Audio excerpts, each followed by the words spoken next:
Alright guys, I have to replace a coil on this number 3 misfire. I got lucky. It's on the back side. It's not under the air intake manifold.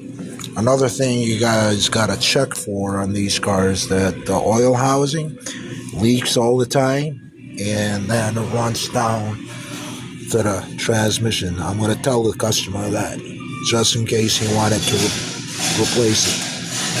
But number 3 is back here. Like I said, I got lucky.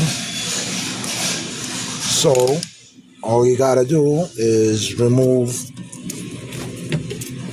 the air hose.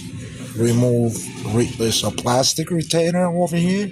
Remove that and disconnect the sensor, air temperature sensor.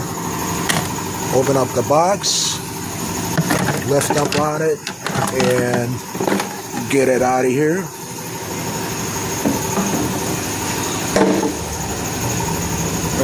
So this is number 1 in the back, and then 2, 3, 4, 5 back here, and 6 underneath the manifold. That's all, guys. That was helpful. Subscribe.